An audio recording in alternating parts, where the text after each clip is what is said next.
एक महत्वपूर्ण समाचार આવી રહ્યા છે તેના પર સૌપ્રથમ નજર કરીએ તો સાધ્વી જયશ્રીગીરીને લઈને એક મોટો ખુલાસો થયો છે। જૂનાગઢ અખાડાના મહંત અમરગીરીનો વીટીવી સમક્ષ મોટો ખુલાસો થયો છે।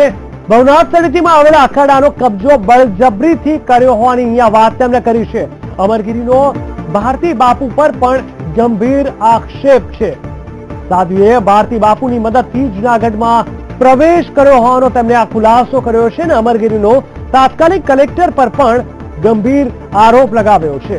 સાધ્વી જયશ્રીગીરીને લઈને અહીંયા મોટો ખુલાસો વીટીવી સમક્ષ કરવામાં આવ્યો છે। જૂનાગઢ અખાડાના મહંત અમરગીરીએ વીટીવી સમક્ષ આ ખુલાસો કર્યો છે।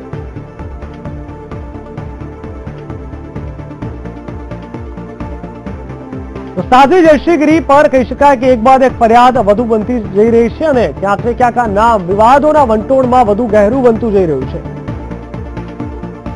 એવામાં આ એક મોટો ખુલાસો થયો છે, ત્યારે શું છે આ ખુલાસો, ચાલો જોઈએ। આ મહામંડલેશ્વર બનવા માટે ભારતી બાપુનો સંપર્ક કર્યો અને ભારતી બાપુ છે તો એમને આ મહામંડલેશ્વર બનાવવામાં એમનો પૂરેપૂરો હાથ છે અને એ જ અહીંયા સુધી એમને અત્યાર સુધી બી એમને પૂરેપૂરો એમનો સપોર્ટ રહ્યો છે। ખાસ બાપુ વાત કરીએ તો જે પ્રકારે જયશ્રીગીરીએ છેતરપિંડીને આચર્યા છે, ક્યાંક ભારતી બાપુના સંપર્કમાં તેમના સપોર્ટથી રહીને જે આટલે આગળ આવેલા છે, તો કહી શકાય કે ભારતી બાપુના અંદર આની અંદર ક્યાંક ને ક્યાંક ડાયરેક્ટ ઇનડાયરેક્ટ એમનું ઇન્વોલ્વમેન્ટ હોઈ શકે। હવે એ તો અત્યારે હું તમારી આગળ વિશેષ વાત ન કરું, પણ એ તો આખી જનતા જાણે છે અને જૂનાગઢની જનતા જાણે છે અને સાધુ સંતો પણ એમને જાણે જ છે કે ભાઈ આ શું બનાવ બન્યો, શું બીના બની અને આ જયશ્રીગીરીને ત્યાં કેવી રીતે લાવીને કોને લાવી એ આખે બધા જાણે છે। પણ હું પોતે કહું કે જયશ્રીગીરીને લાવનાર ભારતી બાપુ પોતે જ છે અને અત્યારે જે કમિટી રચી છે એ ભારતી બાપુ જ રચી છે અને ભારતી બાપુ જ આ બધું કરાવે છે। જયશ્રીગીરીની જૂનાગઢમાં કેવા પ્રકારની દાદાગીરી ચાલતી હતી? હવે જયશ્રીગીરીનું તો સામ્રાજ્ય અહીં બનાસકાંઠા સુધી સીમિત હતું, પણ આ ભારતી બાપુના સંપર્કમાં અને હરિગીરીના સંપર્કમાં આવ્યા પછી એને એન કેન પ્રમાણે 3-4 મહિનાથી છેલ્લા ત્યાં એમની અવર જવર વધી ગઈ હતી અને એ પ્રમાણે આ બધું ભારતી બાપુએ કરાવ્યું છે। એક છેલ્લો સવાલ બાપુ કરીશ કે જે પ્રકારે જયશ્રીગીરી એક સાધુ તરીકે તેમની ઓળખ હતી અને જે કૃત્ય તેમને કરેલા છે, સાધુ સંત પ્રમાણે એક તમે બી સંત પુરુષ છો, તો તમે આને કઈ રીતે વખોડશો? હવે અમે તો એક જ કહીએ કે આ જે પગલું ભર્યું ભારતી બાપુને શોભે એવું નથી, કારણ કે એમની ઉપર ઉંમર છે તો અત્યારે 80-90 વર્ષની થઈ ગઈ।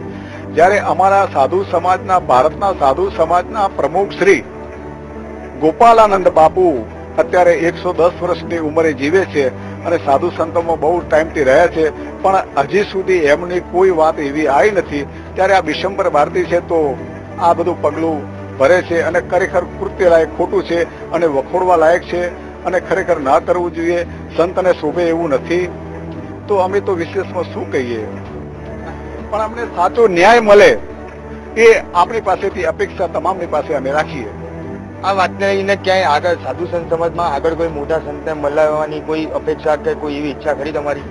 હવે મોટા સંત તો હવે ત્યારે જયારે અખાડામાં જો બેઠા હોય, અખાડાના નિયમ એક છે કે નાના સંત સાથે, અખાડાનો નિયમ એક જ છે કે નાના સંત હોય એની સામે અન્યાય થતો હોય તો એને નાના સંતને ન્યાય અપાવવા માટે અખાડો બનાવેલો હોય છે, નહીં કે અખાડાવાળા અહીં આવીને મંદિર ગુજરાતની અંદર હડપ કરી જાય અને આવા ગુંડાગીર્દી કરે અને આવી ચેલીઓ બનાવે।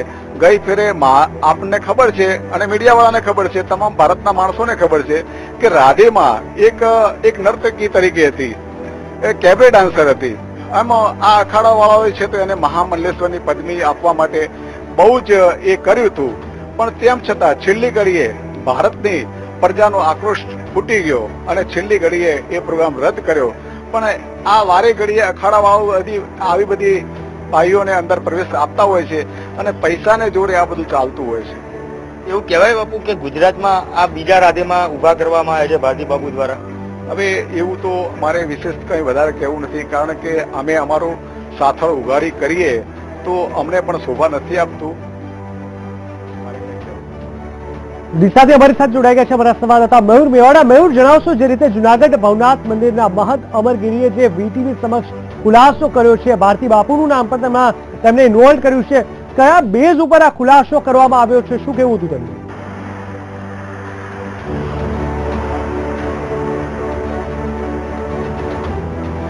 ચોક્કસથી જીગર જો વાત કરીએ તો જે સાધ્વી જયશ્રીગીરી જે છેતરપિંડીનો મામલો ચાલી રહ્યો છે, ક્યાંક ને ક્યાંક દિન પ્રતિદિન રોજ નવા ખુલાસા તેમાં સામે આવી રહ્યા છે.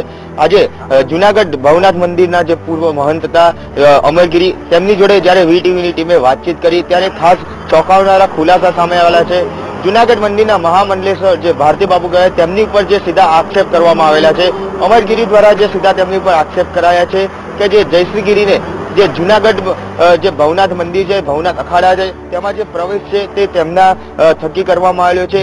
જે ભારતી બાપુ છે તેમના સપોર્ટથી જે જયશ્રીગીરીનો છે તે જુનાગઢની અંદર તેમને પ્રવેશ કરાવાયો છે. આ સમગ્ર જે આખી જે મંડળી છે તેની અંદર તેમને સ્થાન આપવામાં આવેલું છે. તો ક્યાંક ને ક્યાંક એવું કહેવાય કે આ જે ભારતી બાપુને ઉપર જે સીધા આક્ષેપ જે અમરગીરીએ કરેલા છે અને જુનાગઢના જે તે સમયના જે તત્કાલીન કલેક્ટર હતા તેમની ઉપર બી જે આક્ષેપ કરાયા છે કે જે ભવનાથ મંદિરની જે ગાદી છે તે ગાદી તેમના ભારતી બાપુ અને જે તત્કાલીન કલેક્ટર હતા તેમના સપોર્ટથી જે ગાદી તેમની જોડેથી છીનવી લેવામાં આવેલી છે. ક્યાંક ને ક્યાંક કલેક્ટરના ઇન્વોલ્વમેન્ટના કારણે જ જે આ ગાદી છે તે સીધે સીધી જે ઉત્તર પ્રદેશના જે અખાડાના જે મહામંડલેશ્વર હતા તેમને આપવામાં આવેલી છે. તો જે અમરગીરી છે તેમને જે સીધા આક્ષેપ જે ભારતી બાપુ અને તે વખતના જે તત્કાલીન કલેક્ટર હતા તેમની ઉપર કરવામાં આવેલા છે.